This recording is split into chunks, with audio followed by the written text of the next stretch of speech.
देखो गोलीय दर्पण से प्रतिबिंब बनाने के नियम, ठीक है। मिरर की हेल्प से इमेज कैसे प्राप्त करते हैं किसी भी वस्तु की,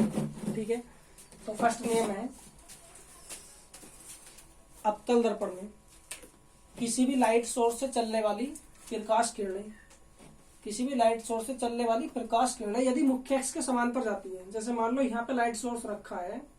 ठीक है, या मत रखो, अगर इधर से लाइट सोर्स से लाइट रे चल रही है तो दर्पण से परावर्तन के बाद, मिरर से रिफ्लेक्शन करने के बाद वो लाइट रे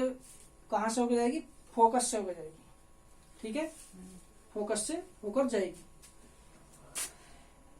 यदि उत्तल दर्पण है तो क्या होगा, मुख्य अक्ष के समांतर लाइट रे आ रही है, अगर उत्तल दर्पण में मुख्य अक्ष के समांतर आ रही है लाइट रे तो वो फोकस से होकर नहीं जाएगी, फोकस से होकर आ रही है ऐसा प्रतीत होगा, ठीक है, इधर चलेगी, ऐसा लगेगा जैसे फोकस से होकर आ रही है, ठीक है। अगर मुख्य अक्ष के समांतर लाइटें आ रही है तो उत्तल दर्पण से परावर्तन के बाद ऐसा प्रतीत होगा जैसे फोकस से होकर आ रही है, ठीक है। अब है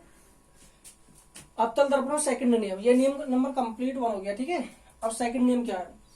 अगर कोई लाइट रे अवतल दर्पण के वक्रता केंद्र से होकर जाएगी,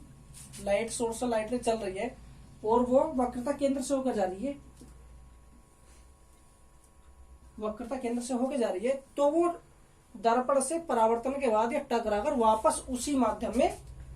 उसी पथ से लौट जाएगी, ठीक है। जिस पथ से होके वो आई थी उसी पथ पे, उसी रास्ते से वो वापस जाएगी, इसी रास्ते से वापस चली जाएगी, ठीक है।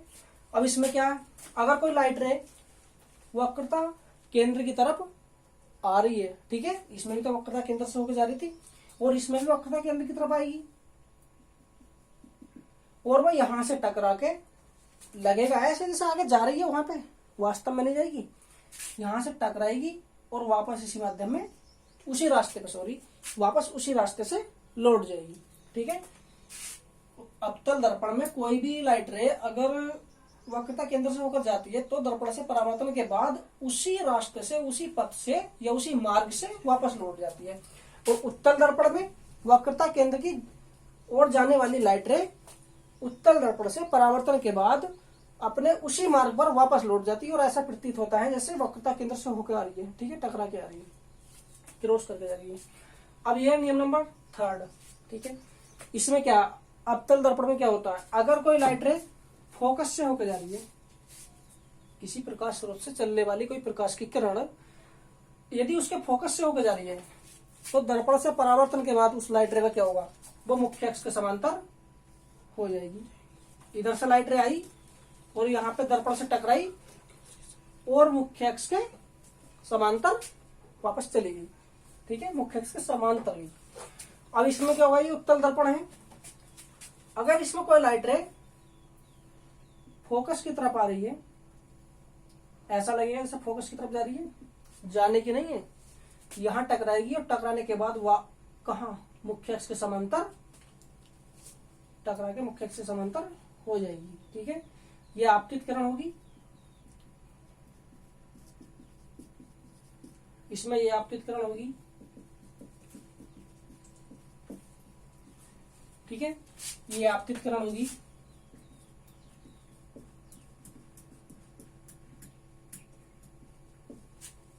ये आपतित भी इसी डायरेक्शन में, मतलब आपतित भी यही है और परावर्तित भी यही है, क्योंकि पहले गई थी फिर वापस आई थी,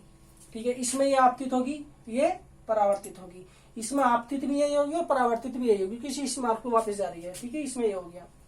दोबारा देख लो एक बार। अब इसका नियम फर्स्ट जो है, सारे जितने भी इमेज बनेंगे, जितने भी प्रतिबिंब बनेंगे, दर्पणों की हेल्प से, वस्तु कहीं भी रखी हो, कैसी भी रखी हो, लाइट रे या तो मुख्य अक्ष के समांतर जाएगी, ठीक है, या वक्रता केंद्र से होकर जाएगी या फोकस से होकर जाएगी। ये 2-3 केस है, इन्हीं से प्रतिबिंब बन जाएंगे सारे जितने भी होंगे, वस्तु कहीं भी रखी हो,